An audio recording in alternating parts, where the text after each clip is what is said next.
La menace de suicide collectif était bien réelle.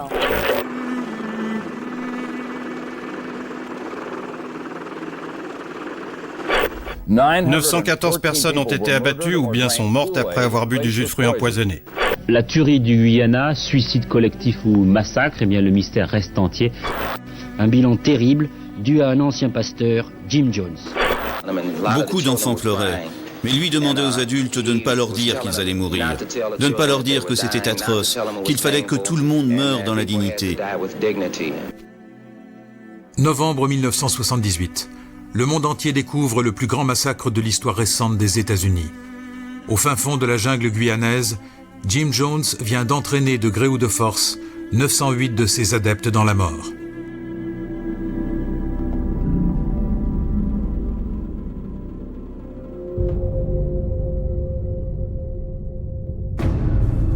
Nous sommes en Amérique au début des années 70. La révolution est dans l'air, les mouvements hippies et pacifistes embrasent les rues pour réclamer la fin de la guerre du Vietnam. Une fois de plus, la société américaine est en proie à la violence. Certains manifestent, d'autres cherchent la paix, l'amour, la fraternité. Chaque dimanche, le pasteur Jim Jones réunit des milliers de fidèles en quête de chaleur humaine. Depuis 20 ans déjà, il se bat contre le racisme, pour l'intégration des Noirs dans la société américaine. L'homme a du charisme, beaucoup de charisme. Now will each of you give a very fond embrace, a salutary kiss of greeting to your neighbor. Let's fill this atmosphere with warmth and love. Mais l'ivresse du succès est une drogue dangereuse. Au fil des années, le pasteur devient gourou. Pour préserver son pouvoir, son emprise, il triche. Fausses apparitions, faux miracles, et les adeptes en demandent toujours plus.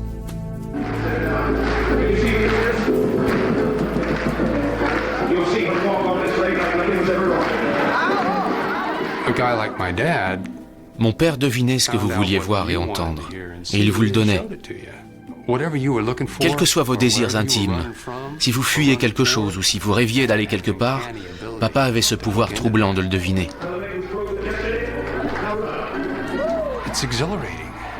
C'était quelque chose d'exaltant. On était fascinés.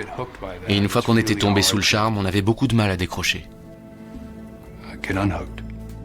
Jim Jones finit par se prendre pour un prophète, pour le Messie, chargé de guider et de protéger ses fidèles. I want you to be like I am. I want you to become what I am. I want you to enjoy the fearlessness that I have, the courage that I have, the compassion that I have, the love that I have, the all-encompassing mercy that I am. I want you to be what I am and something greater. Et le pouvoir absolu entraîne les dérapages, les abus. Viols, séquestration, captation d'héritage, les plaintes se multiplient. D'anciens adeptes du Temple du Peuple accusent Jim Jones. Les médias s'emballent et le gouvernement américain s'interroge. En 1977, Jim Jones décide de s'exiler et entraîne ses adeptes en Amérique du Sud, à des milliers de kilomètres de la Californie, dans la jungle du Guyana. Là-bas, tout paraît possible.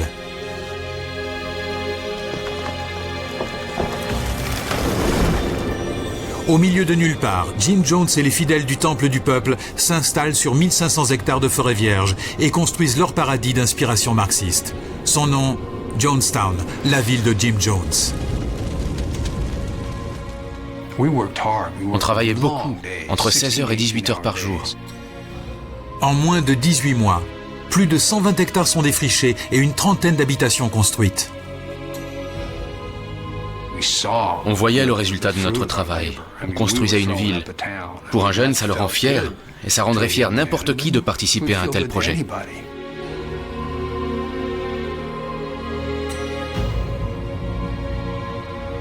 Because of Father's example here in Guyana, we're building equipment and doing things to feed hungry people and set up a little town, an actual community or a country of our own where we can live the way we like to live with our own lifestyle, not to be interfered with people from the outside and to help starving masses of the world.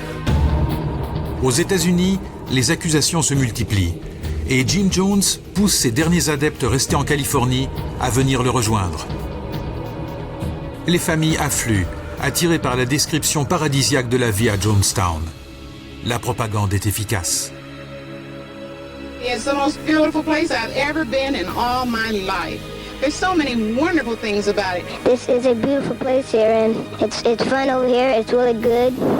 I do not want to go back in any way, shape, or form to the States. I can't help but say that none of this would have been possible had it not been for Jim Jones.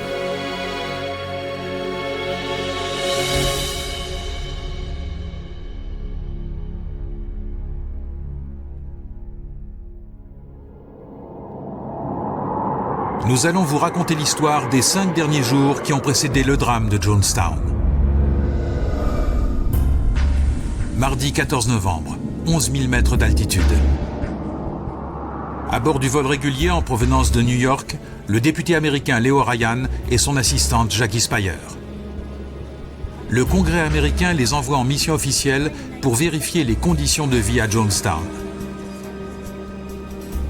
Avec eux, une vingtaine de parents inquiets du sort de leurs proches dont ils sont sans nouvelles. Sont-ils en bonne santé? Sont-ils libres de leurs mouvements? Ou au contraire, retenus contre leur gré? La presse est aussi du voyage. Plusieurs médias américains ont décidé de couvrir la mission du député. Don Harris est reporter pour la chaîne de télévision NBC. Tim Retterman, lui, est envoyé spécial du quotidien le San Francisco Examiner. Au début, Jim Jones se présentait son temple du peuple, un peu comme une institution extraordinaire. On le percevait comme quelqu'un d'un peu excentrique, parce qu'il se déplaçait toujours flanqué de ses gardes du corps et qu'il portait des lunettes noires, qu'il fasse soleil ou pas. Il cache un truc, d'après toi? J'en sais rien. Tu lui as parlé, non? Seulement par radio, une fois. Il pense qu'on va le descendre en flammes. Le voyage du député Ryan visait à vérifier si ces allégations venant d'anciens membres étaient fondées ou pas. Selon eux, Jim Jones infligeait à ses adeptes des passages à tabac. Il les obligeait à céder leurs biens et parfois jusqu'à la garde et l'éducation de leurs enfants. Et il menaçait de mort ceux qui voulaient quitter l'organisation.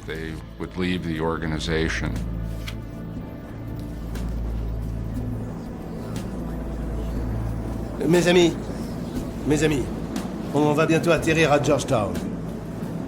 Ce fut une longue route pour nombre d'entre vous. Ceux qui vous sont chers sont ici.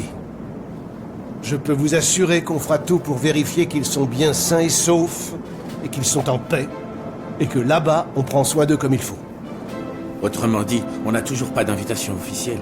Écoutez, je veux que ce soit parfaitement clair. Et là, c'est l'ami qui vous parle et non le député. On ira à Jonestown. Et si on s'aperçoit qu'un seul de vos proches souhaite rentrer, je vous donne ma parole, on les ramènera avec nous par cet avion.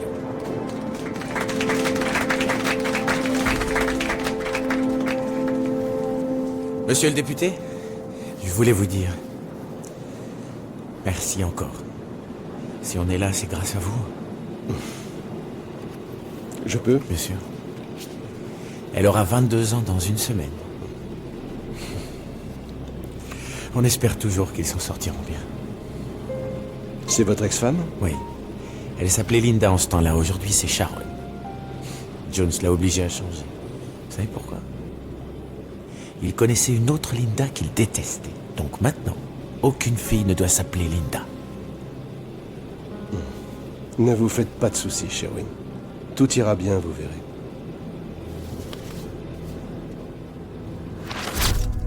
Sherwin Harris, 43 ans. Son seul espoir, revoir sa fille, qui vit avec sa mère depuis plusieurs mois à Jonestown. Ma fille Liane, qui avait 21 ans à l'époque, est arrivée au temple en 1978. C'est sa mère qui l'a entraînée, elle faisait partie des premiers adeptes. À partir de là, j'ai eu une drôle de relation avec ma fille. Je sentais toujours une certaine distance entre nous, comme s'il se passait là-bas des choses bizarres qu'on me cachait. J'ai vraiment pris conscience du danger quand on a appris qu'ils avaient commandé des armes. Je connaissais leurs idéaux marxistes et révolutionnaires, et je savais qu'ils avaient recours à la violence envers leurs propres adeptes. Je pense que la plupart d'entre nous ne se faisaient aucune illusion.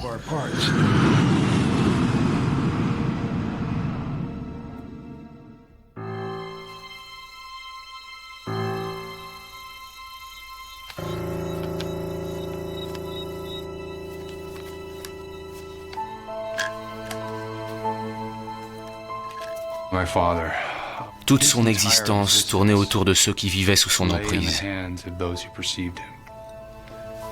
Les gens doivent comprendre qu'à chaque heure que Dieu faisait, Jim Jones savait qu'il était un charlatan. Il savait qu'il était un sale type. Il savait qu'il était malade, mais il voulait surtout que personne ne le sache. Nuit blanche. Nuit blanche. Tout le monde au pavillon immédiatement. Nuit blanche. Vern Gosnell a rejoint le Temple du Peuple en 1974. Il est déjà depuis 8 mois à Jonestown. Le terme de nuit blanche désignait une situation d'extrême urgence. Une sirène ou une annonce par haut-parleur donnait l'ordre de rejoindre immédiatement le pavillon. C'était une question de vie ou de mort. La communauté vivait sous cette menace permanente. Nous devions montrer notre totale obéissance en nous y rendant aussitôt. Et en général, ça durait toute la nuit. Les nuits blanches, une technique de conditionnement particulièrement efficace pour asservir les adeptes. Privés de sommeil, ils doivent écouter durant des heures la bonne parole de Jim Jones, qui parfois termine ses séances par un simulacre de suicide collectif. Un test pour vérifier que ses adeptes sont prêts à le suivre jusque dans la mort.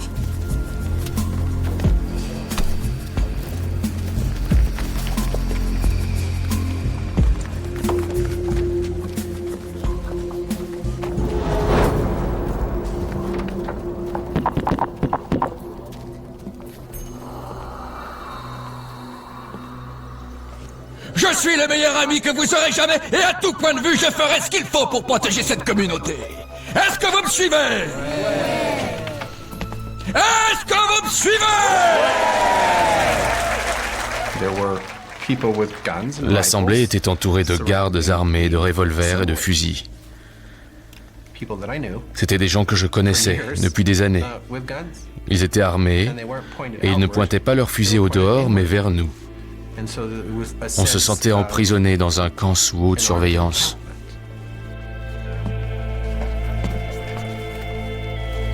Je dois vous mettre en garde encore et encore de ne pas relâcher les liens qui nous unissent. Jim, tu leur parles depuis des heures, tu es crevé. Eux aussi, ils sont épuisés et terrifiés. Renvoie-les se coucher.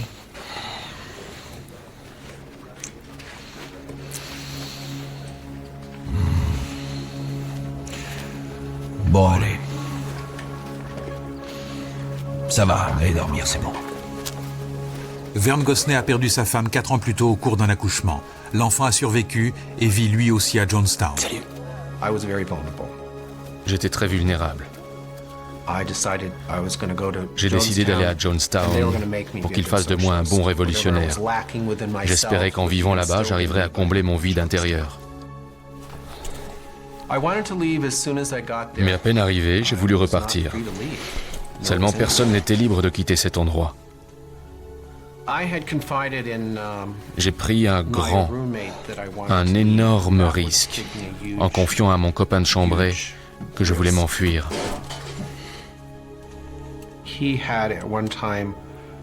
Il avait déjà fait une tentative. Mais on l'avait puni si violemment que ça l'avait profondément marqué. Moi je te le dis, on va mourir ici.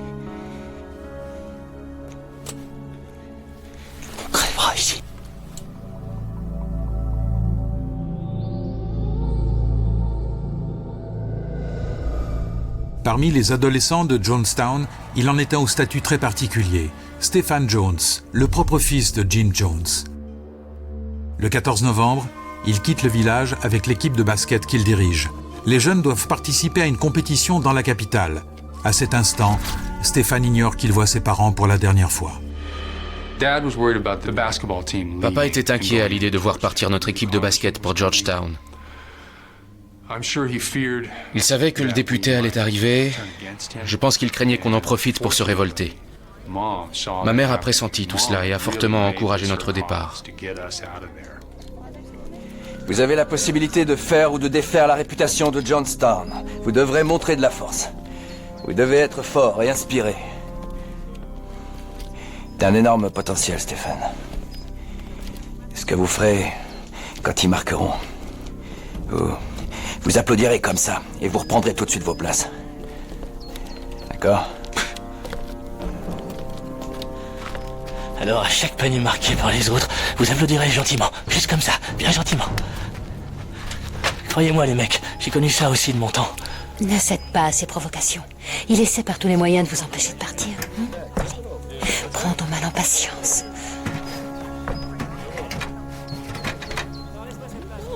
D'accord. Fais pas cette tête. Les lâche pas d'une semelle. Qui ça? Eux. Pourquoi? Tu te méfies d'eux? N'importe qui est capable de te mettre une balle dans la tête. Et si vous croisez les familles, ces sales menteurs, je veux que vous les évitiez comme la peste, c'est clair.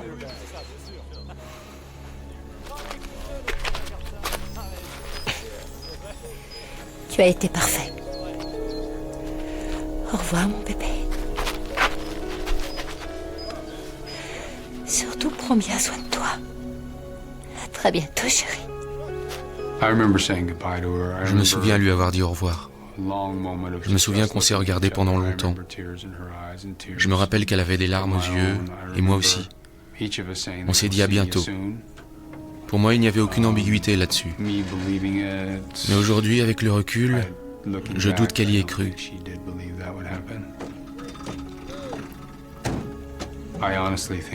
Sincèrement, je pense que son intention était de nous sortir de là avant que ça ne dégénère.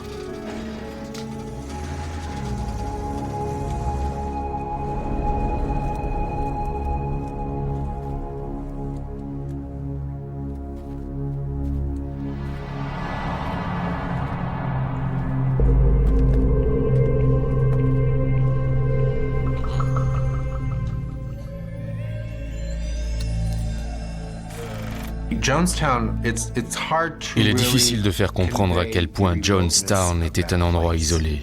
Nous n'avions absolument aucun moyen de communication avec le reste du monde. On ne pouvait même pas se dire qu'à 2 kilomètres, on trouverait une cabine téléphonique. Il n'y avait pas le moindre téléphone, pas la moindre télévision. Rien.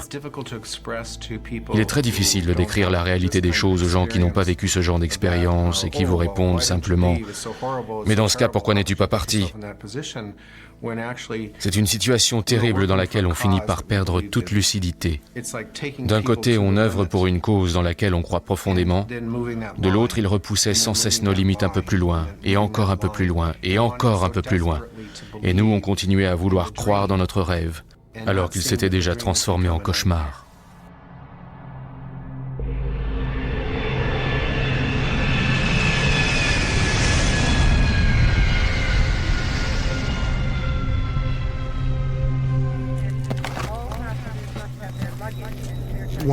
La première personne que j'ai vue en descendant de l'avion, c'était mon ex-femme.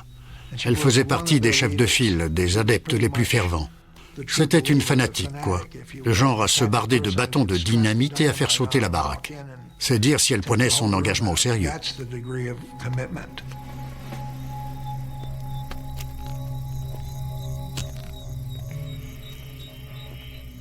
Tout ce qui m'importait en arrivant au Guyana, c'était de revoir ma fille. C'est pour ça que j'ai pris contact avec mon ex-femme. Je l'ai appelée.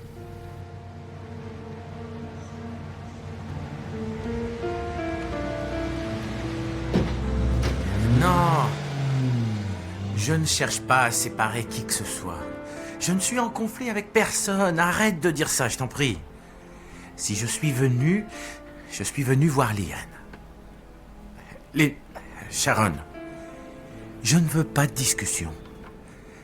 J'ai fait des milliers de kilomètres exprès pour voir ma fille et je la verrai. Et ni toi, ni le temple, ni ton Jim Jones tout-puissant ne pourront m'en empêcher. Tu m'entends? Alors écoute-moi bien. C'est aussi ma fille, et je compte bien la voir. Dès demain. Et si je dois aller à Johnstone pour ça, j'irai et je le ferai. Bonne nuit.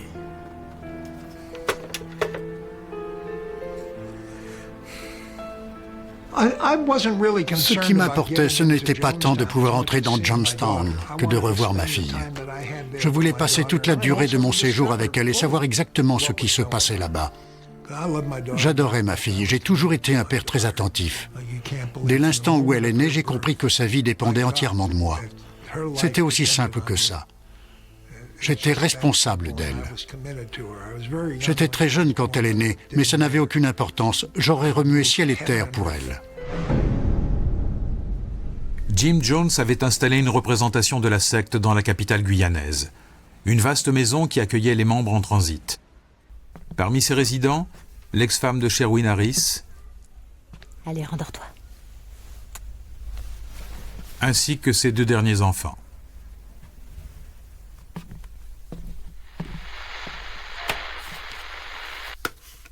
À vous, Johnstown, ici Georgetown. Je t'écoute. Ils sont arrivés. Ils sont déterminés à entrer.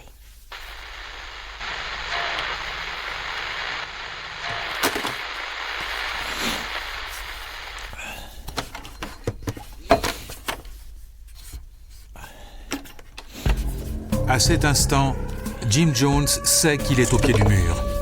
Comment pourra-t-il cacher aux députés la réalité quotidienne, celle d'une dictature?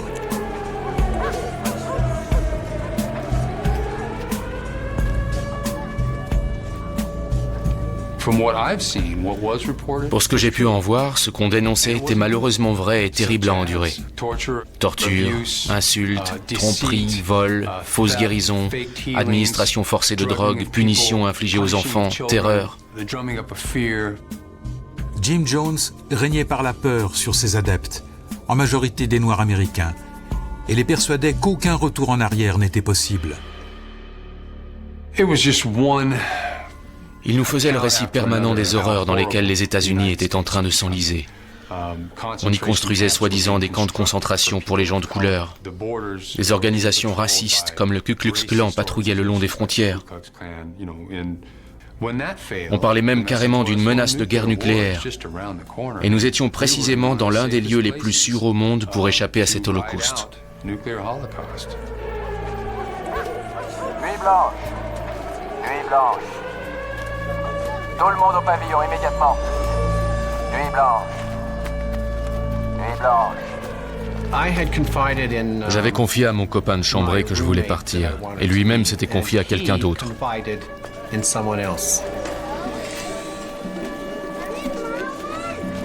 Qu'est-ce qui se passe? Cette personne était Monica. J'en sais rien. Il faut qu'on s'en aille d'ici. Je ne faisais confiance à personne. Tout le monde s'épiait. Je n'avais encore jamais parlé à Monica. T'as un plan? Bien sûr que non. Je croyais que toi, t'en avais un. On a commencé à se parler et à se soutenir mutuellement dans notre projet d'évasion. Jim Jones redoute que ses adeptes ne profitent de la venue du député Ryan pour chercher à s'enfuir. Alors, pour contrecarrer toute envie de départ, il veut un engagement écrit de chacun d'eux. Et sans hésiter diront non!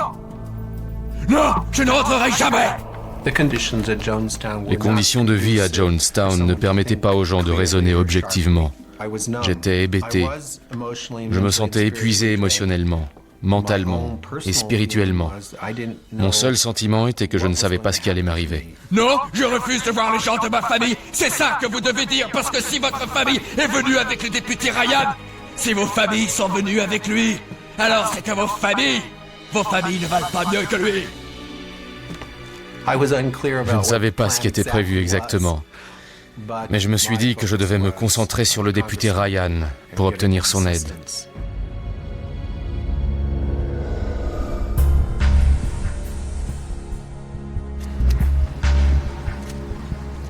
À notre arrivée à Georgetown, le sénateur Ryan a tenu à parler à l'ambassadeur des États-Unis en privé. Nous avons dû attendre dehors. Ça y est, le plat. Bon, allons-y.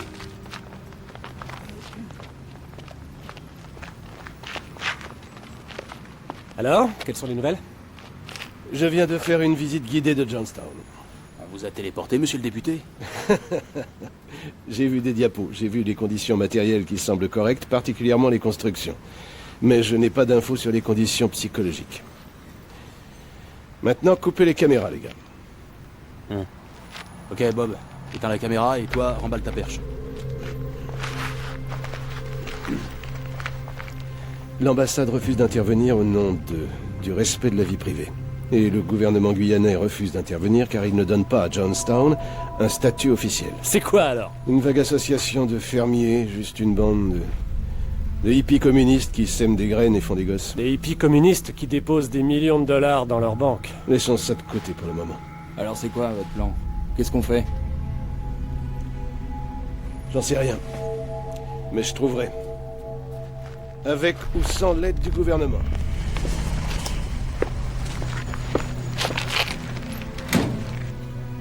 Le mieux, c'est d'aller directement au temple.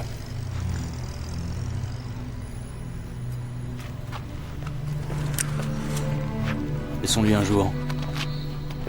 Sinon, on n'aura qu'à louer un avion. Le député Ryan était fermement décidé à entrer dans Johnstown. Et ce n'était pas Jim Jones ou le Temple du Peuple qui l'en empêcherait. En fait, le député Ryan n'a plus le choix. Sa dernière carte, c'est de susciter un contact direct avec les représentants de la secte dans la capitale guyanaise. Il vaut mieux que j'y aille seul.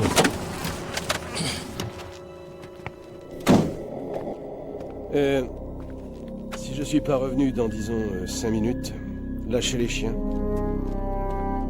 Ce jour-là, la maison accueille de nombreux membres du temple, parmi lesquels Stephen Jones, venu avec son équipe de basket.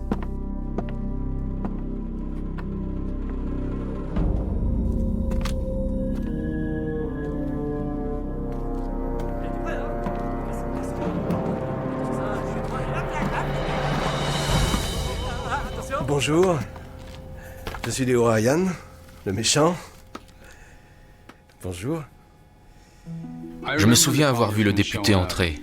À son arrivée, je me rappelle avoir eu des sentiments partagés. Et qu'est-ce que tu dessines? Fais voir. Il était d'un naturel enjoué, un homme charismatique. J'ai eu le sentiment de me trouver face à quelqu'un de franc et d'entier, comme on n'en trouvait plus vraiment au temple. Tu t'appelles comment? En quoi puis-je vous aider, monsieur Ryan? Oh, je voudrais parler à Jim. Il n'est pas ici. Mettez-moi en contact avec lui.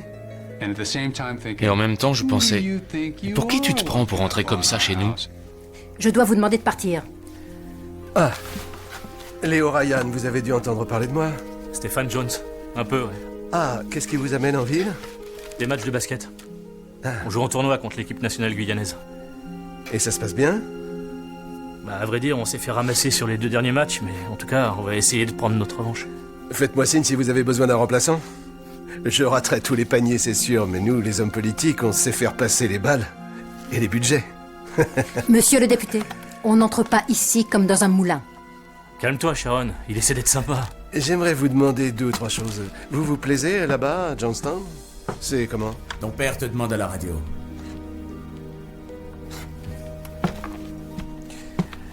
Bonne chance, Stéphane. Pour le match, j'entends. Je vous demanderai de partir, monsieur Ryan. C'est une propriété privée, merci. D'accord. Ce fut un plaisir. À très bientôt. Au revoir.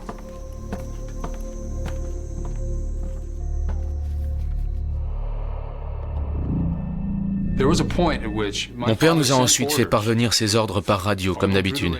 Tout passait par la radio et par Sharon Amos. Il fallait qu'on rentre à Johnstown. Notre équipe de basket avait reçu l'ordre de rentrer. Je veux que vous rentriez. Mais pourquoi? Pourquoi?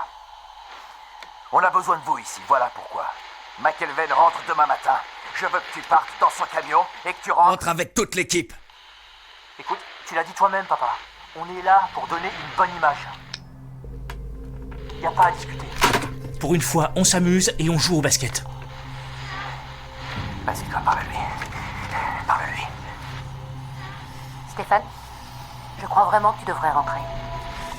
Tu ignores ce qui se passe ici. On a vraiment besoin de toi. On va rester, maman. On a un match contre l'équipe nationale demain. De quoi on aura l'air si on fiche le camp sans rien dire? Et en plus, t'as pas besoin de parler à sa place. Bon. C'est toi qui vois. Non! Non, c'est pas à lui de voir! Que puisse-t-il ait le moindre contact avec ce député ou avec les familles, je veux qu'il rentre ici, et tout de suite! Tu te fous complètement de ce qui se passe ici! Je savais, j'avais compris depuis longtemps que mon père était cinglé. Je fais partie de ceux qui pensent qu'il a été malade très tôt.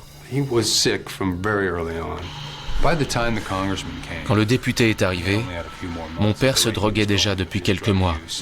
Au train où il allait, il se détruisait à petit feu. Si cet endroit tient debout, d'après toi, c'est grâce à qui? À moi! C'est grâce à moi que tout tient debout ici! Je sais que devant mon refus de rentrer, mon père a été à 2 doigts d'exploser. Il ne faisait aucun doute qu'il ne contrôlait plus rien. Et pour un homme comme lui, cette situation devait être comme s'enfoncer dans des sables mouvants, sans rien pour se raccrocher.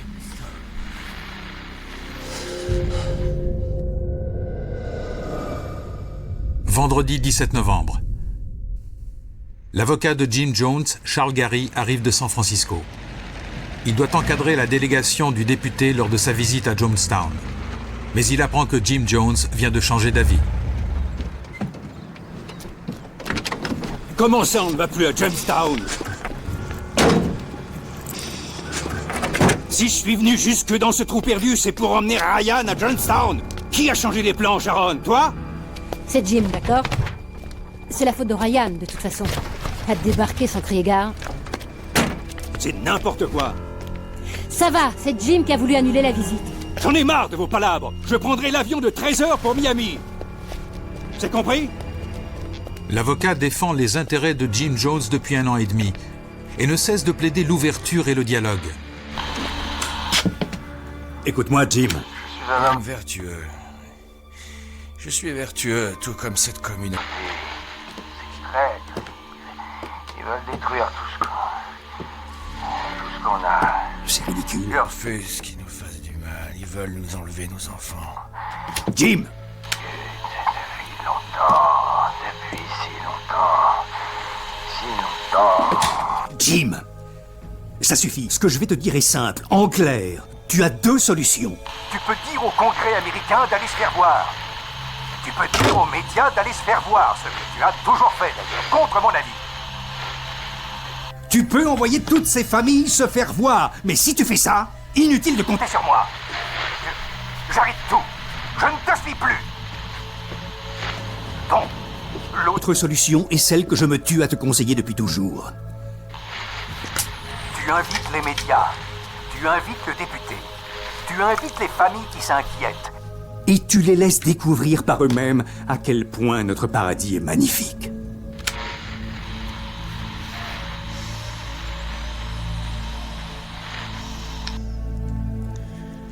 D'accord, venez. Mais je sais pas ce que je ferai. Mais venez.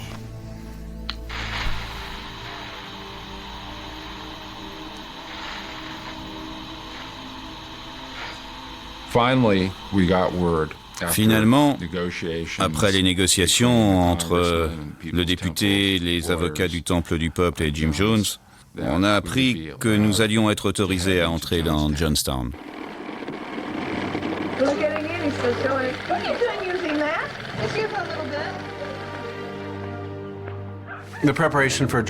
On s'est préparé à la visite de Ryan comme à celle d'un officiel. On a repeint le pavillon, briqué les bâtiments, passé du désherbant partout où c'était nécessaire. Il fallait que tout soit nickel pour donner la meilleure impression.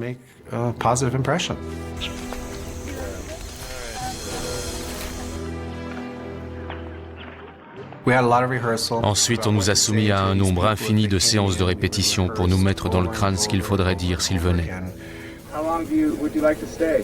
Forever. You just can't imagine that all the hundreds of us here are so extremely happy. And I love it here. Nobody to bother me. I'm free, and I love everything about it. Bon, toi, ces grands bâtiments là-bas, c'est quoi?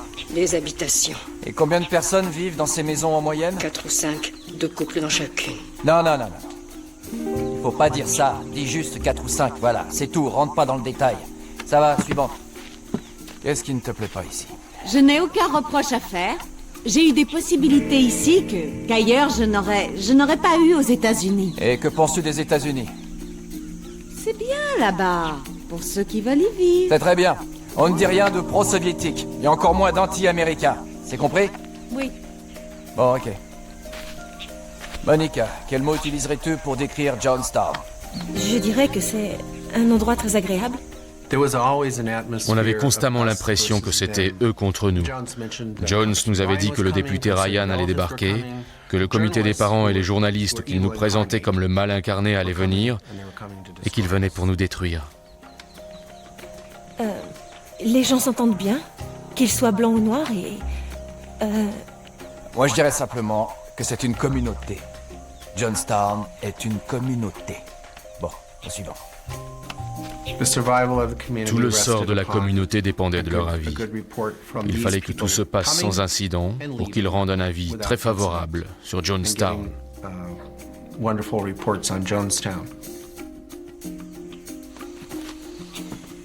De quoi se plaint-on dans cette communauté? Je n'ai entendu aucune plainte. Les gens se plaisent dans ce pays. Ils sont très heureux d'être ici. Mon fils vit avec moi. C'est un vrai privilège pour nous d'être ici. Cet endroit est super. J'ai eu la chance de pouvoir apprendre de nouveaux métiers que je n'aurais jamais pu faire de toute ma vie. Quels sont les principaux griefs à l'encontre de la communauté ou du temple? Je n'ai pas entendu parler de griefs. Jamais. Au contraire, on se félicite de pouvoir habiter ici. Tout le monde dit que c'est la plus belle chose qui leur soit jamais arrivée de toute leur vie. C'est la meilleure chose pour toi? Ah oui, et de loin. Je me sens vraiment bien ici. Je suis heureux. Très bien. Merci. Merci.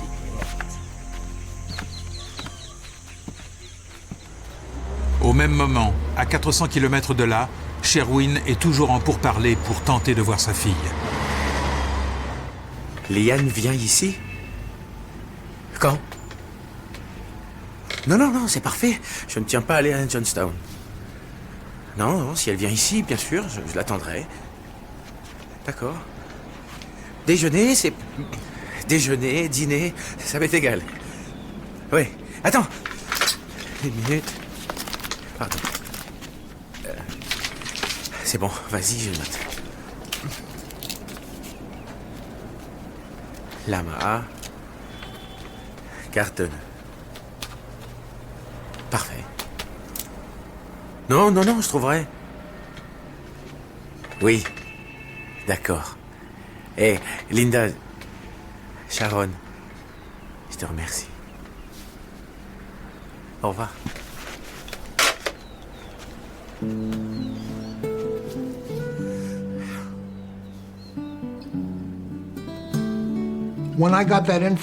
Quand j'ai su que je la verrais le lendemain, le samedi, je ne voyais plus aucun intérêt à aller à Johnstown. Si on m'avait menti et qu'elle n'était pas venue ce samedi-là, j'y serais allé. Je serais allé n'importe où pour voir ma fille.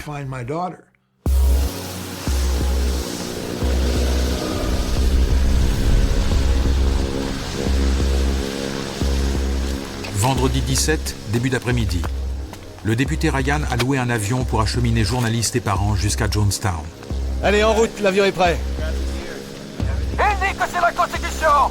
C'est la Constitution qui lui donne le droit de débarquer ici pour nous voir, parce qu'on paie des impôts aux États-Unis! Moi je dis que la Constitution ne l'autorise pas à aller où que ce soit sans invitation! Oui, c'est vrai ça! Qu'est-ce qu'on va lui dire? Qu'est-ce qu'on a à lui dire? Croyez-moi, il n'y a rien à faire avec un con pareil. Non, rien, absolument rien. Aucun espoir. Il a été tout gentil avec nos enfants, oui. Il t'a invité dans notre propre maison, comme s'il était chez lui, et il a dit à Sharon Amos, vous savez, j'ai entendu tout un tas de vilaines choses sur vous. Alors j'ai dit à Sharon, qu'il aille se faire foutre. Dis-lui d'aller se faire foutre. Oui, qu'il aille au diable et surtout qu'il y reste.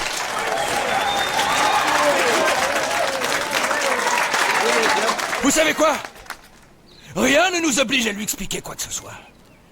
On n'a pas à lui parler de notre vie. J'ignore s'il compte rester longtemps, mais une chose est sûre.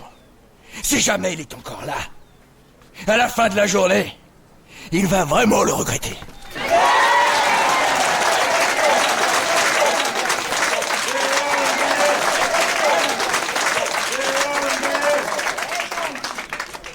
Sachez que vous n'avez jamais été aimé comme moi je vous aime aujourd'hui. Amen. Je vous aime.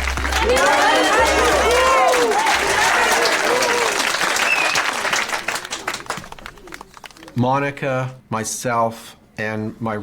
mon copain de chambrée et moi, nous nous sommes réunis pour parler de la visite de Ryan. Nous avons décidé de lui transmettre un mot pour lui demander de nous aider à partir. C'est notre seule chance. Monica? Keith?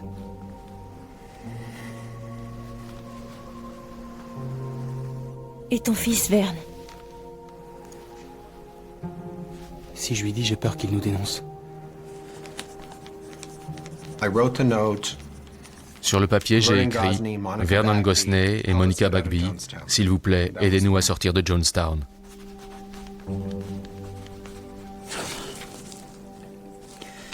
De toute façon, il sera mieux ici. Je ne savais pas si je devais emmener mon fils ou pas. Je n'arrivais plus à voir les choses objectivement. Jonestown, perdu à plus de 2 heures de vol en pleine jungle. C'est en survolant la jungle qu'on a réalisé à quel point Jonestown était un endroit perdu et inaccessible. L'avion atterrit à Port Kaituma, sur une piste en terre battue à seulement 10 km de Jonestown.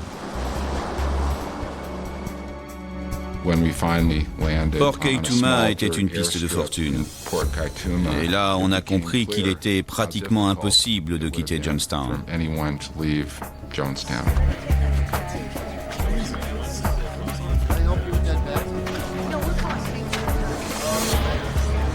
Voilà le camion. Quand le camion du Temple du Peuple s'est arrêté, on a cru qu'on allait tout de suite partir pour Jonestown. Et on a commencé à décharger le matériel.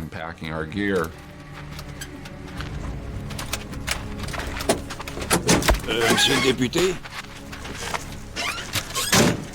caporal Émile Roder, de l'armée guyanaise. Oh, merci de vous être déplacé. On m'a chargé de vous faire savoir que seul Monsieur Gary est autorisé à prendre le camion pour Jonestown. Mais c'est le Congrès qui nous envoie pour vérifier que les gens de Jonestown vont bien et sont en bonne santé. J'ai reçu des ordres très clairs. Mais ces ordres, vous les avez reçus de qui? Reprenez l'avion, je vous prie. Monsieur le député et son assistante viendront avec nous.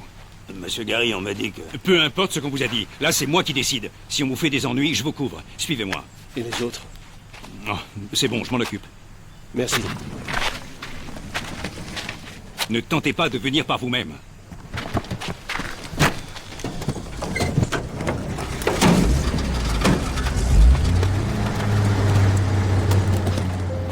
Il était clair que nous n'étions pas les bienvenus.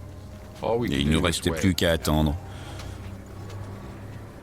Et puis, finalement, quelques heures plus tard, on a vu le camion revenir vers la piste. Si vous êtes partant pour aller à Jonestown, grimpez! Et on nous a autorisés à monter. Et on est parti vers Jonestown, encadré par plusieurs membres du temple.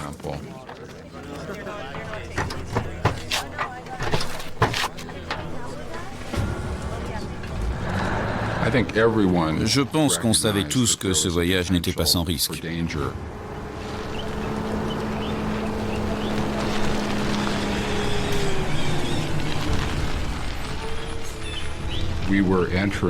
Johnstone était perdu au milieu de nulle part, en pleine jungle, et puis nous étions plus ou moins à la merci de Jim Jones et de ses fidèles. Et on se doutait bien qu'il serait difficile d'en ressortir sans leur permission.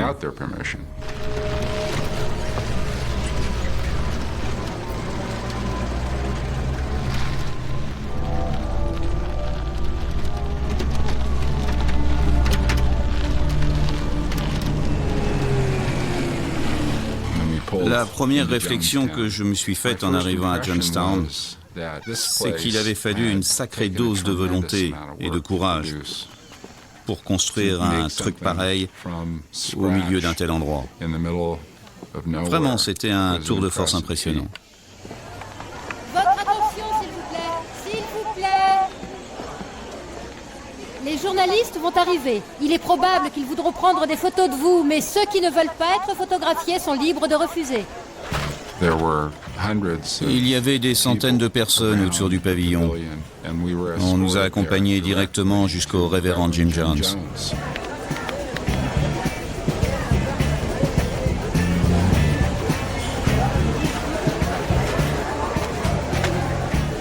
Jim, ces messieurs de la presse sont arrivés. Voici Don Harris de la NBC. Enchanté, soyez le bienvenu. Révérend Jones, je suis Tim Retterman. J'ai lu un bon nombre de vos papiers. Vous écrivez ce qu'on vous dicte. On a essayé d'avoir votre version, révérend, mais sans résultat. Alors je suis venu me rendre compte par moi-même. Bien. Alors vous verrez à quel point c'est formidable. Un paradis.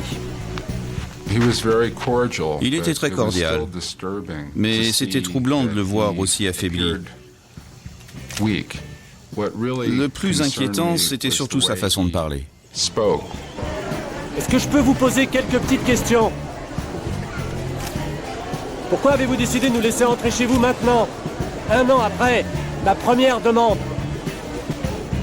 On n'a rien à cacher. Aucun barbelé ici. Il n'y a pas 3 personnes et encore moins 300 qui veulent s'en aller. On est non violent, on est violent à l'égard de personne. Les préjugés d'âge, de sexe ou de race ont été complètement éliminés. Et l'élitisme l'est presque. Nous sommes marxistes, dans la mesure où il y a un partage du travail et une redistribution des biens et des services. Révérend, qu'en est-il des menaces de suicide collectif?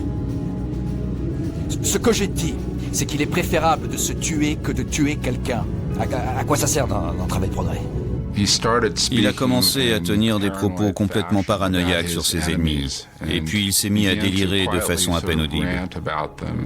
Le jour où je suis né est un jour maudit, et je ne comprendrai jamais pourquoi les gens me détestent. Parfois j'ai l'impression d'être déjà mort, alors inutile de penser à me tirer une balle comme ça. Bon, merci. À l'entendre, on aurait cru qu'on était venu armé. C'était très inquiétant. C'était aussi troublant d'entendre quelqu'un responsable d'un si grand nombre de vies tenir de tels propos. Mon plan consistait à glisser au député un mot pour lui demander de l'aide. Mais à ce moment-là, je ne savais pas qui était dans cette délégation. J'ai vu un homme marcher au milieu de la foule. Je l'ai pris pour le député. Je savais que si ma tentative échouait, si je me faisais prendre en train de lui passer mon message, j'étais un homme mort. Ça ne faisait aucun doute. On m'aurait tué.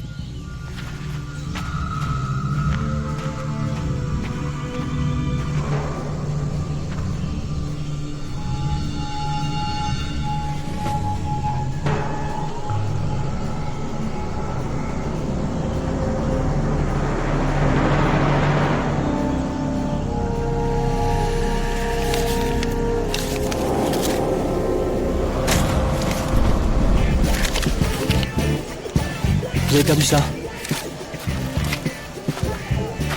Il a passé un papier!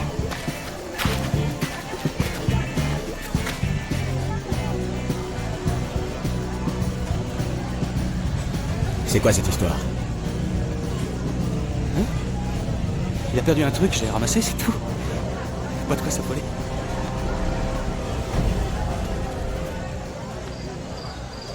Nous recevons ce soir un invité d'honneur que je voudrais maintenant vous présenter. Il a été le député de beaucoup d'entre nous qui étions dans sa circonscription en Californie et... Veuillez venir nous dire quelques mots. Ce n'est que plus tard que j'ai découvert que l'homme à qui j'avais remis le message n'était pas le député. Monsieur le député Ryan.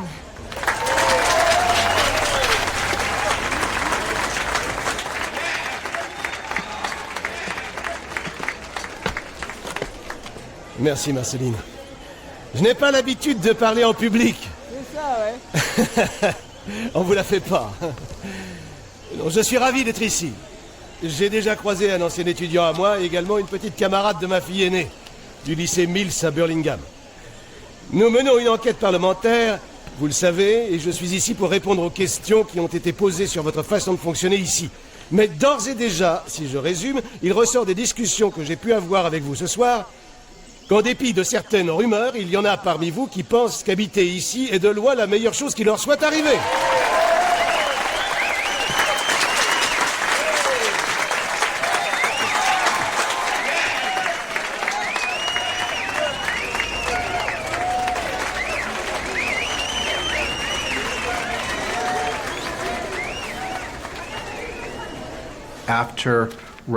Après son intervention, le député Ryan est venu me trouver.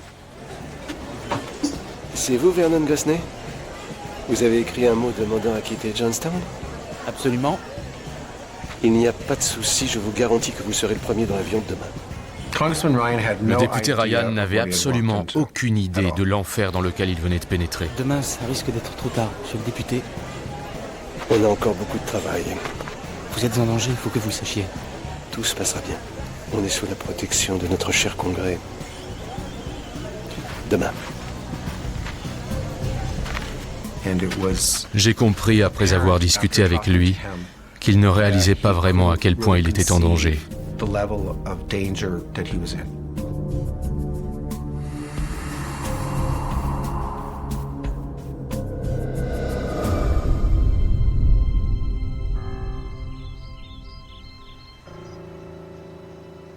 Ce samedi-là, le dernier jour,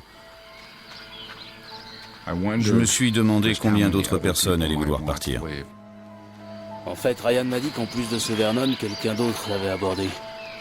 Pour s'en aller? Ouais, exact. Bonjour. Bien dormi? Oh, c'était le plancher le plus douillet dont on puisse rêver.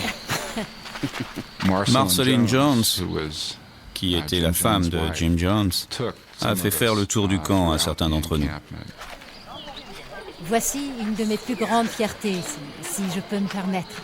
C'est la toute première crèche construite pour les 33 enfants nés à Johnstown.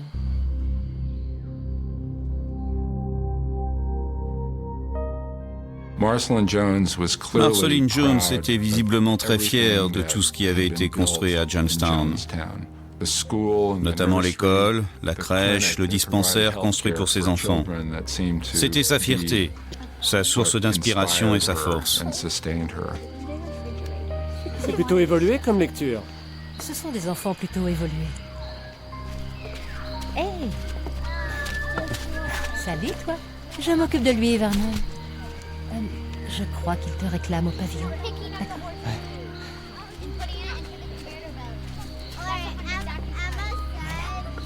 Nous avons une grande équipe d'aide maternelle.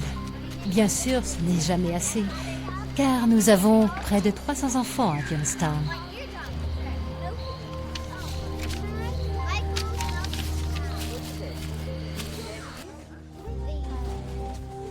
La visite guidée va durer 2 heures. L'équipe de télévision de la NBC multiplie les images. C'est la première fois qu'une caméra pénètre dans Johnstown, et ces images tournées avant le drame le 18 novembre au matin sont les seules existantes. En apparence, le décor est crédible. Les maisons sont bien entretenues, les gens paraissent heureux. En apparence seulement. Sous le grand pavillon, de plus en plus d'adeptes se regroupent pour partir. Et la tension monte. l'opération séduction organisée par Marceline pour les journalistes va se fissurer. Il devient de plus en plus difficile de sauver les apparences.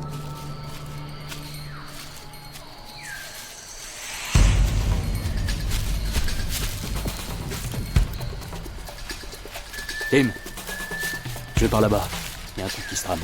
D'accord. Bon, venez.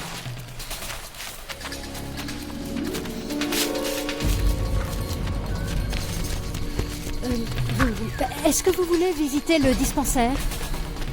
Excusez-moi.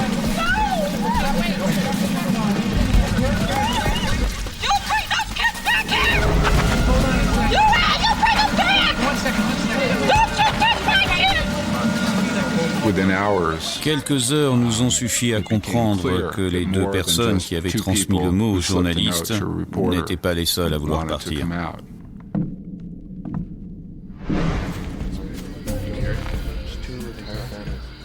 Des familles entières ont commencé à se présenter au député et à lui faire savoir qu'elles voulaient repartir avec nous. Ça va, il faut juste que... J'allais dire au revoir à un ami. La tension entre Jones et les candidats au départ était réellement palpable. Tout Johnstown paraissait paralysé. Allez, bougez pas. Je vais revenir vous parler, hein, dans une minute, d'accord? Alors vous en allez pas, je vais vous parler, vous poser quelques questions. Hein? Je veux lui parler. Pourquoi tout ça? Vous êtes amants? Hein? Non. Non, parce que personne ne vous empêche d'avoir une liaison ici, vous savez. Non, on n'est pas amants. Les journalistes, ils mentent tous. Tous autant qu'ils sont, il ne faut rien leur dire. Même ceux qui mentent, ils finissent par revenir, par comprendre. Vous serez toujours les bienvenus. Voilà. J'ai laissé le document comme quoi je laissais mon fils sur place, de mon plein gré. Je n'étais pas sûr de prendre la bonne décision, mais j'ai signé.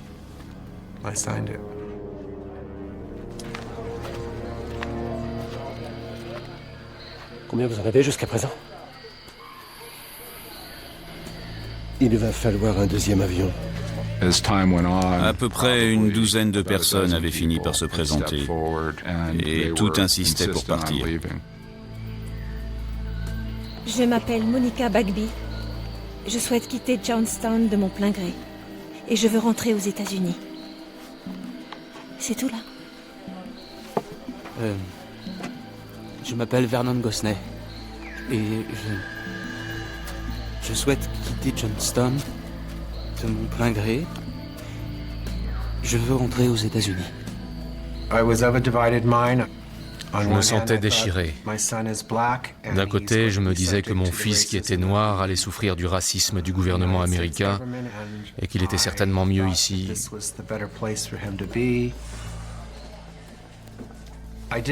Je ne savais plus.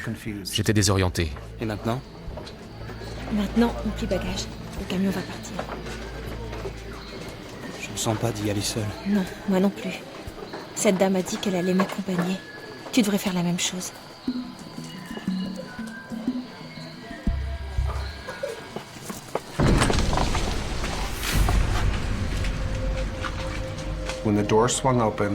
Quand la porte s'est ouverte, j'ai vu plusieurs hommes armés de la sécurité à l'intérieur du dortoir.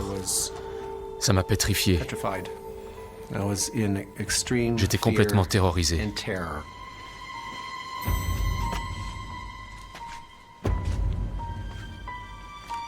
Heureusement, le député Ryan escorte Vern.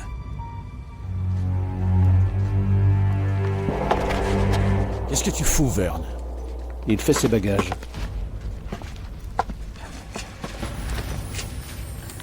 Allez-y, Vernon. Prenez vos affaires.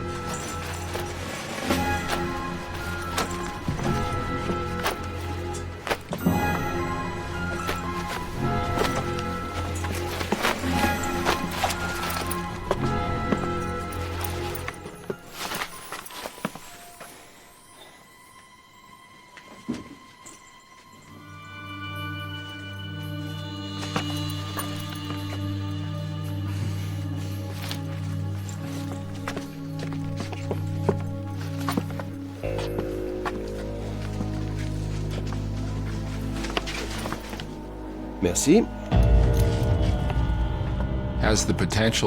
Pendant que les partants rassemblaient leurs affaires, l'équipe de NBC interviewait Jim Jones sous le pavillon. Bon, révérend, on est prêt.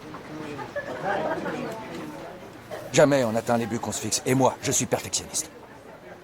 On a voulu s'effacer de toute cette arène médiatique et publique, et manifestement, tous vos mensonges nous en ont empêchés. Je n'ai jamais compris comment les gens pouvaient mentir aussi effrontément, avec autant de conviction. Au fur et à mesure de l'interview, Jones devenait de plus en plus tendu. Non, c'est faux. C'est faux. Qui a donc manigancé l'assassinat de Martin Luther King, de Malcolm X, de John Kennedy? Les services de l'État, ils sont tous là, au complet. Afficher nos vies en l'air parce qu'ils sont contre le marxisme. Je crois qu'il commençait à réaliser, si ce n'était pas déjà fait, que cette visite serait loin d'avoir des conséquences favorables pour Jonestown. On a entendu dire qu'il y aurait des vigiles armés qui font le tour des maisons pour intimider les gens. Non, personne ici ne se promène avec des fusils. Ici, les armes sont formellement interdites, inutile d'avoir recours aux balles. Les médias me tueront. J'ai toujours concentré tous mes efforts à faire le bien. Et à servir mon prochain. Alors, partez maintenant, ouais. Fichez-nous la paix. Je vous en supplie, partez maintenant, s'il vous plaît. Je vais leur dire au revoir.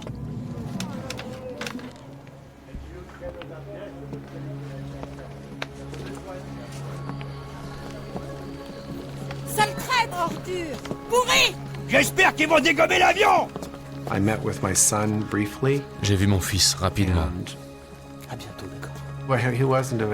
Il était trop jeune pour que je lui explique ce qui se passait. Je l'ai juste serré contre moi. Et je lui ai dit au revoir. C'est la dernière fois que je l'ai vu.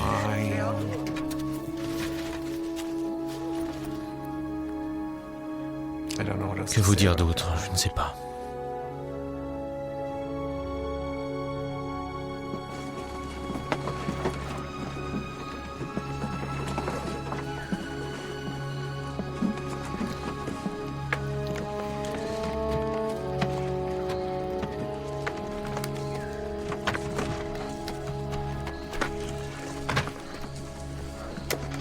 Reviens quand tu veux. Tu auras toujours ta place ici. Reviens quand tu veux rendre visite à ton fils. C'est d'accord?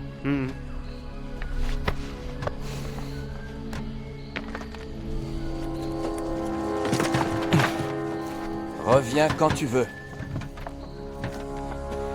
Tu seras toujours le bienvenu.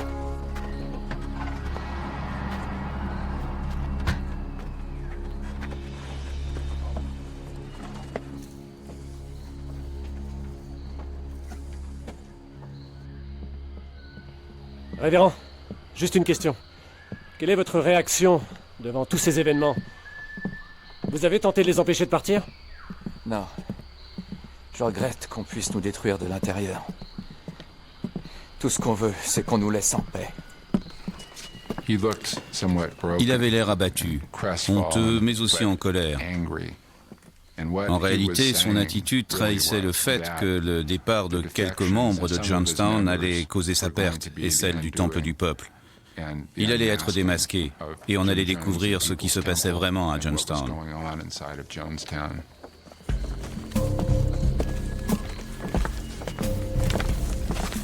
Si on y va maintenant, je bouclerai à temps.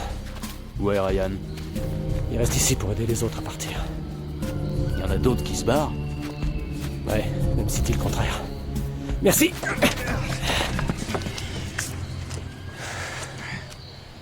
Tout le monde est prêt? Jim, pourquoi vous vous mettez dans cet état? Il n'y a que 15 personnes qui partent sur presque 1 millier. Franchement, si 400 personnes s'en allaient là, oui, je m'inquiéterais. Tout s'emballait comme dans une spirale infernale. C'était comme si un barrage avait cédé et que plus rien désormais ne pouvait arrêter le cours du destin. Jones avait perdu le contrôle de lui-même et j'avais l'impression que la communauté tout entière était sur le point d'exploser. 15 personnes, voyons, c'est très peu. Vous avez ma parole. Dans mon rapport au Congrès, je dirais que sur les 60 personnes mentionnées par les familles, pas une n'a souhaité s'en aller. Elles sont heureuses et moi, ça me va très bien. Attendez! Attendez! Eh! Il vous reste une place pour moi? Non, lui, c'est impossible qu'il veuille partir. Montez! Pourquoi vous partez? Je vous dirai plus tard. Bon,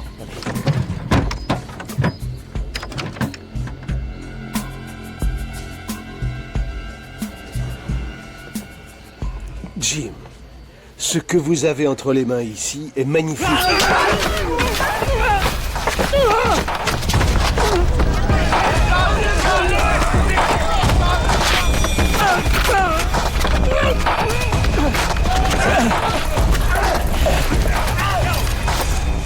Ça va, j'ai rien.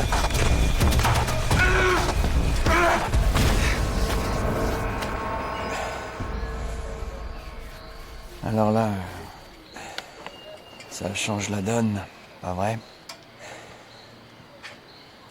Un peu, oui. Mais pas tout. Faire peur au député Ryan, c'était sans doute l'intention de Jim Jones avec cette fausse tentative d'assassinat. Ça a convaincu le député de ne pas rester là à s'occuper d'autres candidats au départ. Et ça l'a poussé à partir dans le même camion que nous. vous saignez, monsieur Ryan. C'est pas mon sang. Qu'est-ce qui s'est passé? Un petit désaccord. Nous courions réellement un grand Allez, danger. c'est parti. Parce que le député était en quelque sorte notre protecteur.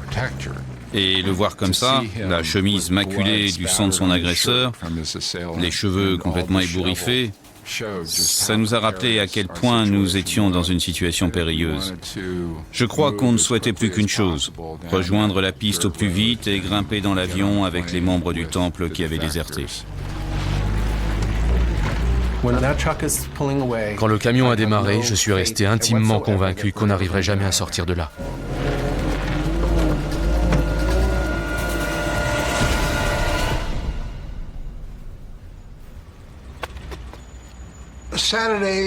Le samedi 18 novembre, je suis parti au quartier général du Temple, à la Hammer Garden, pour voir ma fille. Liane? Liane?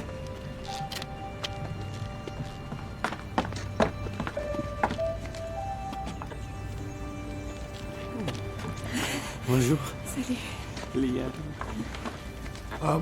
Dès que Liane m'est apparue, c'était comme si rien ne nous avait jamais séparés. Entre, on allait justement s'asseoir. On s'est serrés dans les bras, on s'est embrassés. J'étais si heureux de la revoir. J'aimerais que tu puisses voir tout le travail magnifique qu'on fait. Tu comprendras qu'il n'y a aucune inquiétude à avoir. Elle avait l'air aussi heureuse que moi. Tu penses rester combien de temps? Une quinzaine de jours. Peut-être moins. On pourrait aller se balader. Tu pourrais me faire visiter. Dites, vous devriez passer à table tous les deux. Tout est à la cuisine. J'en ai pour une petite minute.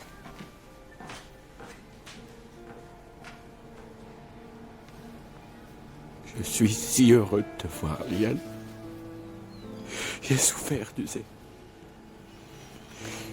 Et je veux réapprendre à te connaître. Et que tu fasses pareil. Est-ce que tu vas bien? Tu dois avoir faim. Viens.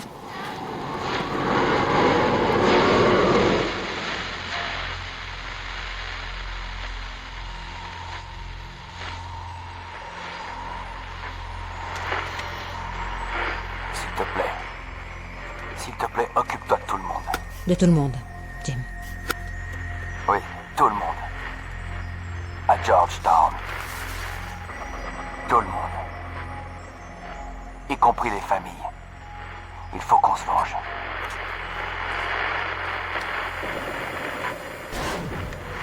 Bon, il faut le dire aux autres. Les choses tournaient mal. On avait reçu l'ordre de le venger. Ça voulait dire qu'on devait sortir, tuer des gens, à commencer par le comité des parents, et peut-être aussi des membres de la délégation. Mais nos pires ennemis, c'étaient ceux qui nous avaient trahis. Il a suffi d'une étincelle. Il est temps. Il est temps. D'un moment de folie pour que tout parte en vrille.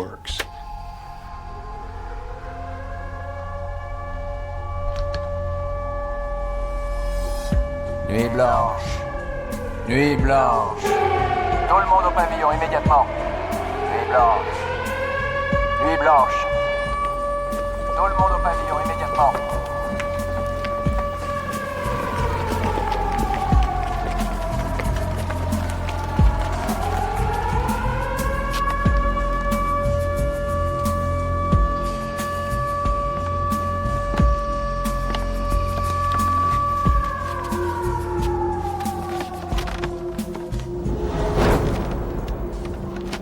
C'était très lourd. Et moi, je tire toujours plus fort, je mouline aussi vite que je peux, et finalement, je le sors de l'eau, un pneu. J'avais pêché un pneu, comme dans les films. Et comme Buster Keaton, j'étais... Liane, il y a un appel pour toi.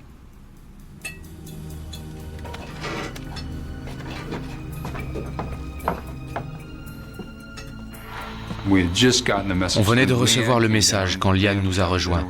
Elle était à table avec son père et c'est Sharon qui lui a annoncé la nouvelle.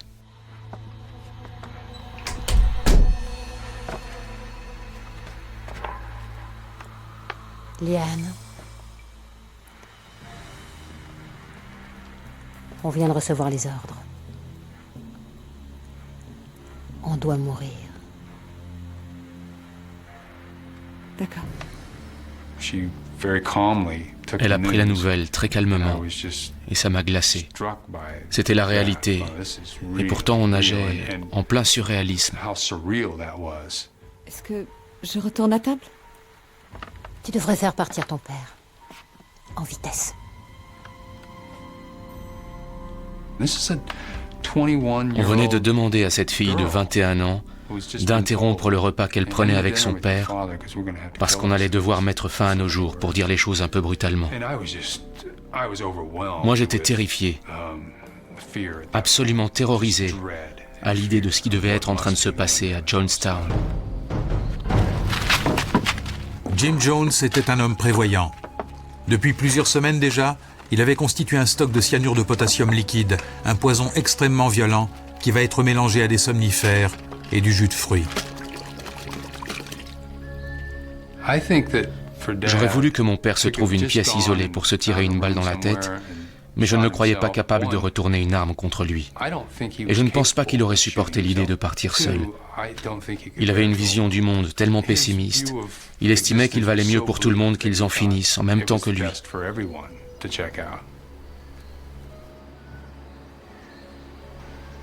À cause des perfides mensonges de quelques-uns, notre vie est devenue impossible. Nous sommes assis sur une poudrière. Je ne crois pas que ce...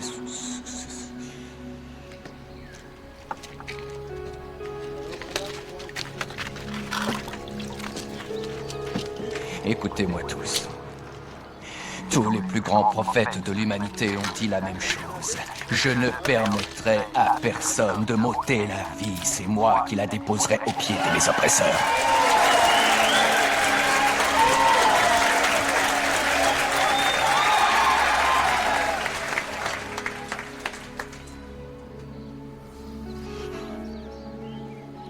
Nous avons été trahis. Nous avons été trahis de façon ignoble. Et maintenant, je vais vous dire ce qu'il va arriver d'ici peu. Dans environ quelques minutes, c'est que l'un des hommes à bord de l'avion, après le décollage, va descendre le pilote. Et l'avion va tomber dans la jungle. Et il vaut mieux qu'on évite à nos enfants un terrible sort. Car quand ce sera fini, ils vont nous envoyer des paras.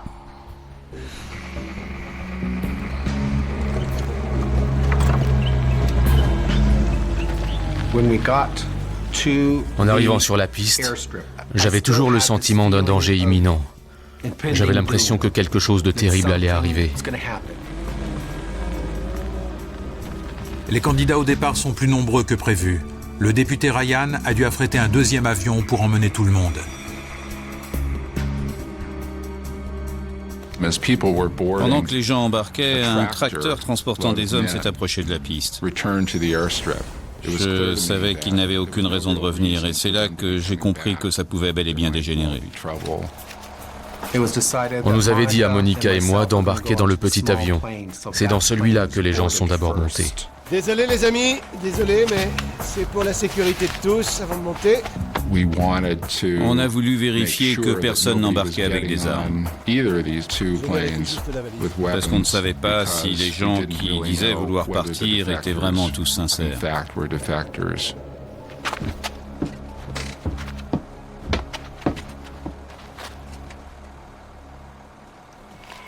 Hey, excusez-moi, s'il vous plaît. S'il vous plaît, une seconde. Quel est votre nom? Larry. Larry Layton? Tu vas bien là-dedans? Il faut pas le laisser monter. On m'a dit qu'il serait peut-être armé. Il nous laissera jamais partir.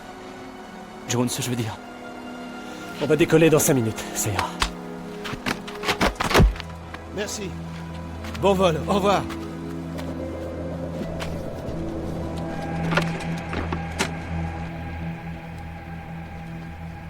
Bon, à quelle heure je passe te prendre demain? Demain? Ah ouais? Quand ça t'arrange. 7 heures, ce serait bien, non? D'accord. Parfait. Yann. C'est quoi ces conneries? Stéphane, lui, a déjà compris. Il ne veut pas mourir. Avec les membres de l'équipe de basket, il se précipite à l'ambassade américaine pour tenter de donner l'alerte.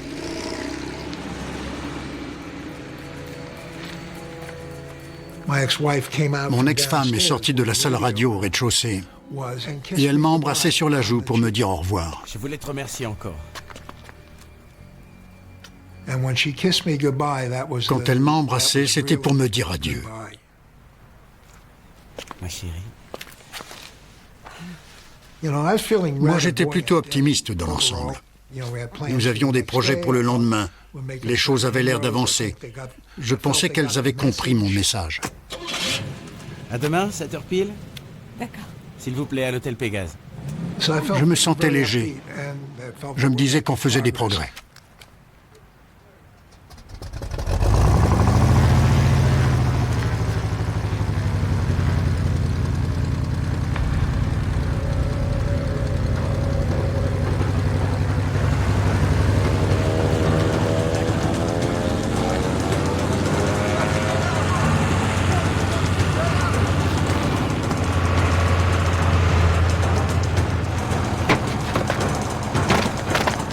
Allez, montez dans l'avion.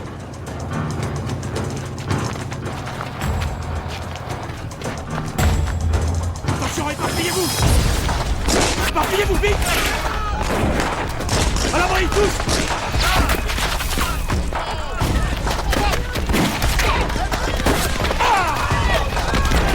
Ils descendent tout le monde!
Oh merde!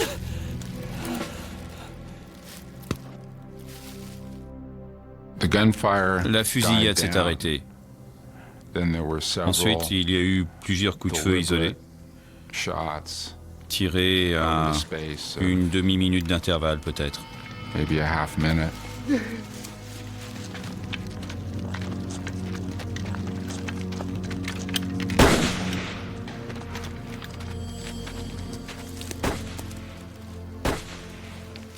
Et puis, tout est devenu silencieux. S'il y en a parmi vous qui sont d'un autre avis, exprimez-vous. Oui, Christine? Eh bien, moi je me dis que tant qu'il y a de la vie, il y a de l'espoir. On meurt tous un jour ou l'autre. Un jour ou l'autre, l'espoir disparaît. Et pour une fois, j'aimerais choisir la manière dont je veux mourir. J'en ai vraiment assez de me faire ainsi persécuter sans arrêt. Je suis fatigué de tout ça.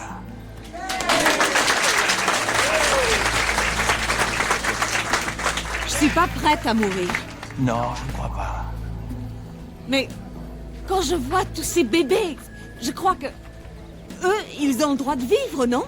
Oui, je suis d'accord, c'est vrai, mais je crois qu'ils méritent mieux. Ils méritent de vivre en paix. Ouais, il a raison. On cherche tous à vivre en paix ici. Et a-t-on réussi? Non. Bon, attends un peu. Ce moment doit être exceptionnel, alors faisons en sorte qu'il le soit. Voilà ce que je dis. Ouais. J'ai tout fait pour que les choses ne se passent pas ainsi. Mais aujourd'hui, je sais que c'est la volonté de l'être supérieur qui nous impose cette épreuve et qui nous demande de sacrifier nos vies en signe de protestation contre ces agissements, contre la criminalité de ces barbares, la cruauté de ces barbares.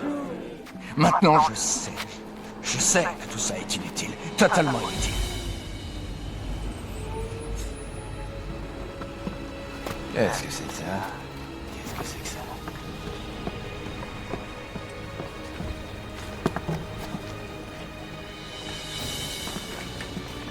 Voilà, ça y est.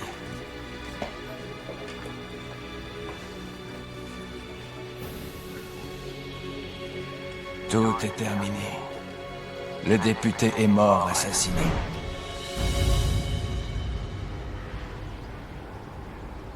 Sharon Amos faisait partie des quelques rares vrais fanatiques du temple. Et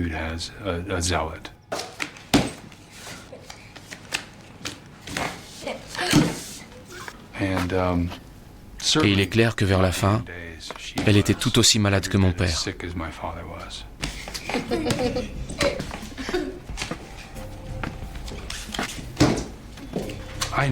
Je sais que cette femme adorait ses enfants.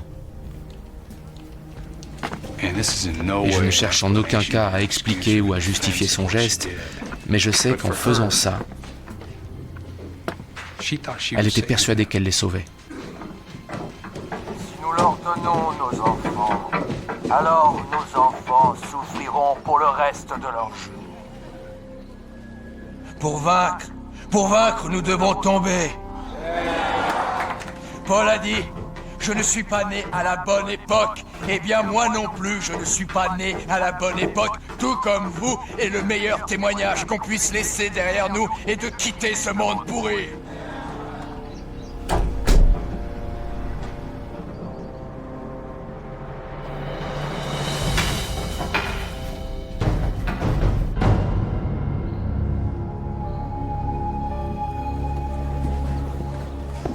De quoi on hérite, là? Ils ont envahi notre espace, ils sont entrés dans nos maisons, ils nous ont traqués sur 6000 kilomètres. Donnez-nous le remède. C'est tout simple, ça ne donne pas de convulsions. C'est tout simple, s'il vous plaît, prenez-le.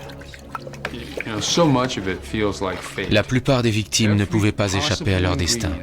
On avait mis dans la boisson tous les ingrédients possibles et imaginables pour la rendre mortelle.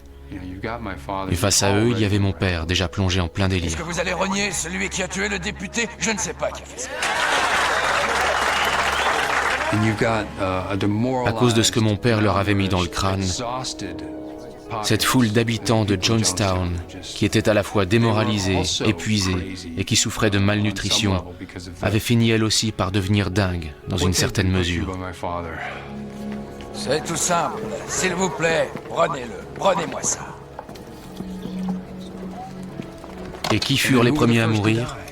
Les enfants. Ils ne font que boire un jus de fruits. L'armée guyanaise va débarquer. C'est moi qui vous le dis. Dépêchez-vous. Allez, dépêchez-vous.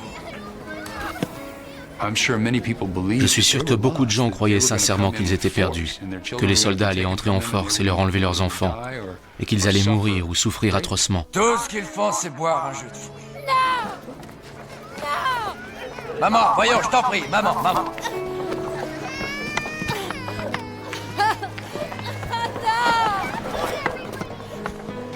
Quelqu'un peut expliquer à cet enfant qu'il trouvera le repos quand il passera dans l'autre monde. Et il sera un exemple pour les autres. Ils prennent ça pour s'endormir. La mort, ce n'est que ça, un long sommeil. Vous savez, ils n'avaient pas en face d'eux uniquement Jim Jones en train de leur dire « Mettez-vous en file et prenez le poison, l'heure est venue de partir ». Parce que même ceux qui espéraient encore fuir, où pouvaient-ils aller au point où c'en était? Comment est-ce qu'ils auraient pu sortir de là? Oh mon Dieu. Oh mon Dieu. Non!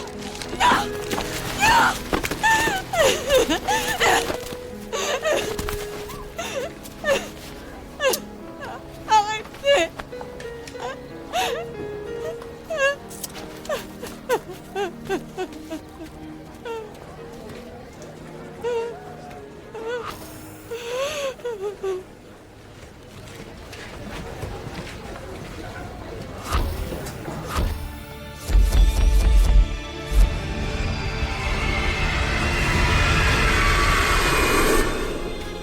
Déposez votre fardeau. N'ayez pas peur de mourir. Jim m'a dit de partir. Il m'a demandé de faire savoir au monde ce qui s'est passé ici. De leur expliquer toute la vérité. Je refuse de laisser vous prendre vos enfants. Si vous les laissez prendre vos enfants... Peace. Stop this hysterics.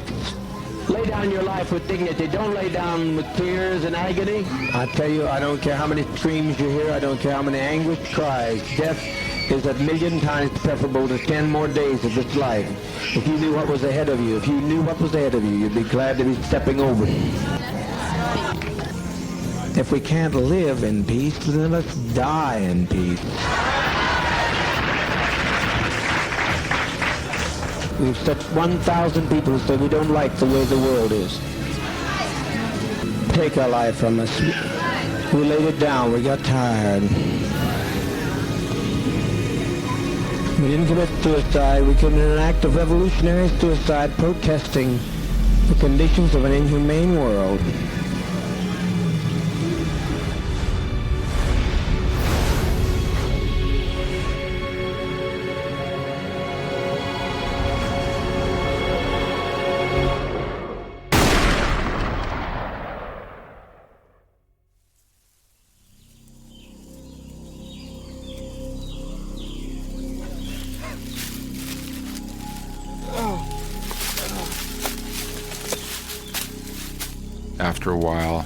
Au bout d'un moment, je me suis levé et j'ai commencé à me frayer un passage jusqu'à la piste. Je voulais voir ce qui était arrivé aux autres.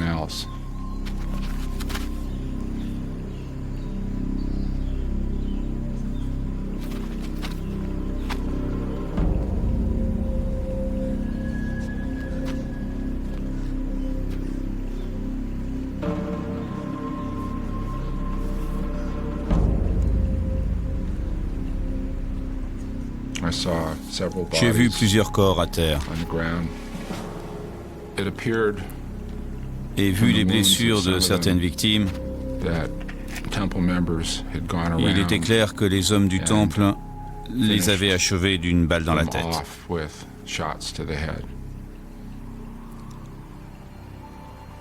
Don Harris de la NBC, le député Ryan, Greg Robinson, le photographe qui m'accompagnait, Bob Brown de la NBC, Patricia Parks, une des adeptes du temple. Tous ces gens étaient morts.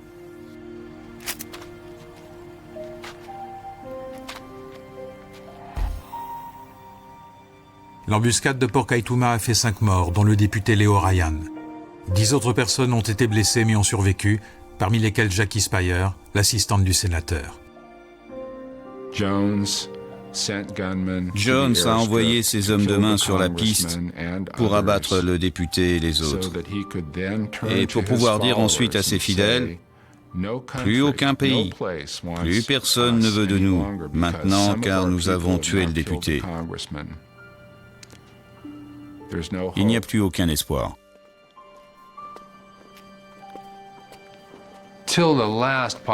Jusqu'au dernier instant, on a continué de s'accrocher à l'espoir que les gens étaient vivants.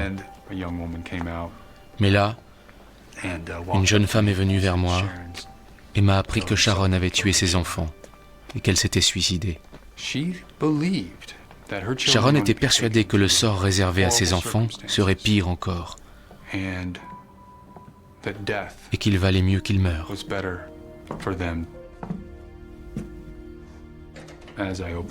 Quand j'ai ouvert la porte, j'ai tout de suite vu les petits. Ils étaient morts. Ça ne faisait aucun doute. Ils étaient bel et bien morts. C'était horrible. Épouvantable. Liane voulait tellement faire plaisir à sa mère. Il n'existe probablement rien d'aussi fort que l'amour d'une fille pour sa mère. Et j'ai appris plus tard qu'elle s'était donné la mort en se tranchant la gorge, mutuellement.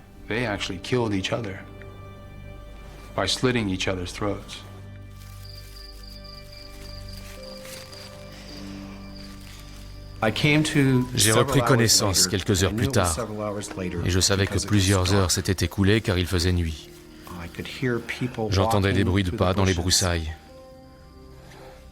En fait, c'étaient des gens qui cherchaient d'éventuels survivants.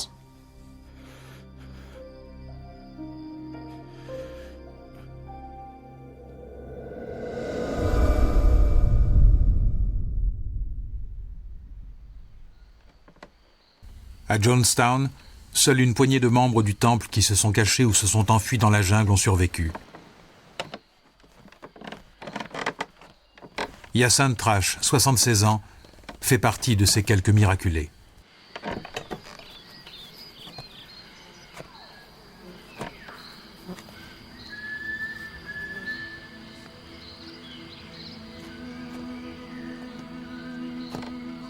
L'aveuglement, le conditionnement, l'isolement et la folie d'un homme viennent d'entraîner 908 victimes dans la mort.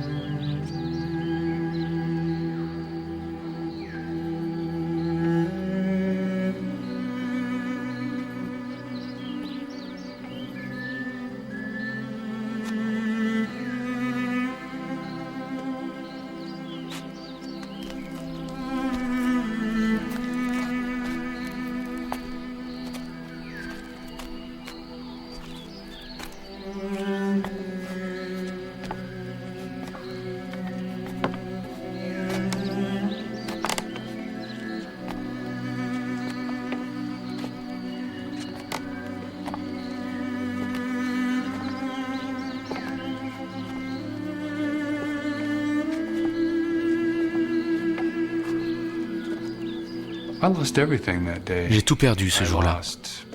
J'ai perdu des frères et des sœurs, des amis proches, des gens que j'avais toujours connus, et la personne qui m'était la plus chère au monde, ma mère. Elle a essayé de s'interposer, mais ils l'ont maîtrisée jusqu'à ce qu'il n'y ait plus un seul enfant vivant. Et puis elle est montée, et elle a bu d'elle-même le poison.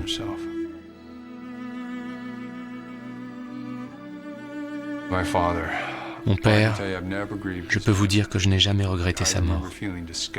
Je me souviens même avoir été dégoûté qu'il ne soit pas mort comme les autres. Non seulement il avait choisi de mourir d'une balle dans la tête, mais il a fallu que ce soit quelqu'un d'autre qui la lui tire. Et je continue de croire que c'est parce qu'il ne supportait pas l'idée de partir comme ceux qu'il venait de voir partir.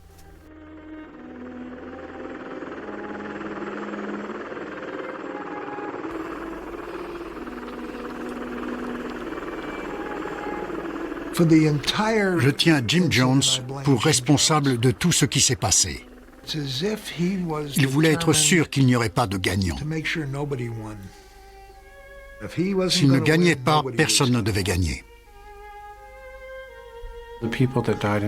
Les gens qui sont morts à Jonestown faisaient partie de ma famille. C'était ma famille quand la mienne me faisait défaut. Et c'était des gens bien, des gens vraiment merveilleux qui voulaient construire un monde meilleur.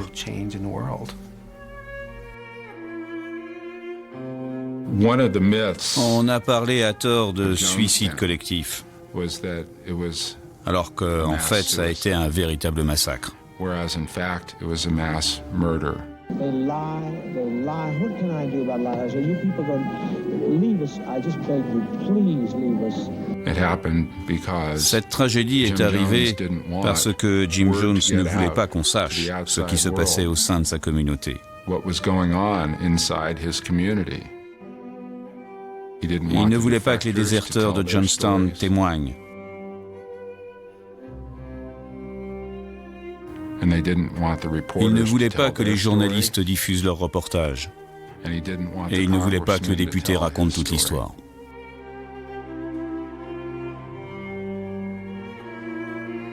La première fois que j'ai pris réellement conscience de ce qui s'était passé à Jonestown, des conséquences que ça allait avoir pour moi, c'est dans un hôpital militaire à Porto Rico, où un psychiatre est venu m'annoncer la mort de mon fils.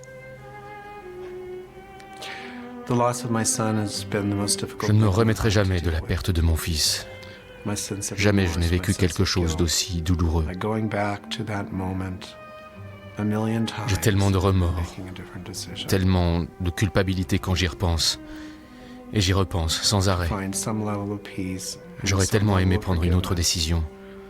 Le plus difficile pour moi, c'est de trouver la sérénité et le pardon.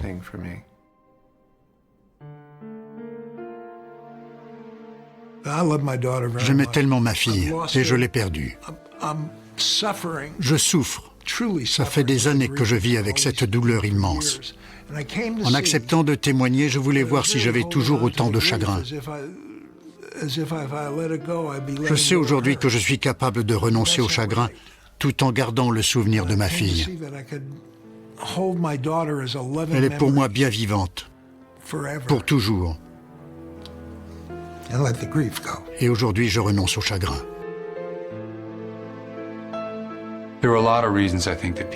Il y a des tas de raisons, à mon avis, qui ont poussé les gens à boire le poison. Je ne sais pas qui l'a bu ou à qui on l'a injecté, mais je pense qu'ils l'ont surtout fait par loyauté les uns envers les autres. Moi-même, si j'avais été là, je sais que je n'avais aucune envie de mourir, mais l'image que je renvoyais, la façon dont j'étais perçu par les membres de ma communauté avait tellement d'importance pour moi que ça aurait peut-être pu me coûter la vie. Demandez-vous ce qu'on pourrait vous dire ou ce qu'on pourrait vous faire pour vous inciter à commettre quelque chose dont vous ne vous seriez jamais cru capable. Et réfléchissez là-dessus. Tirez-en des leçons. Ne jugez pas avec un regard extérieur. Efforcez-vous au contraire de vous mettre dans la peau des gens que vous auriez jugés un peu vite.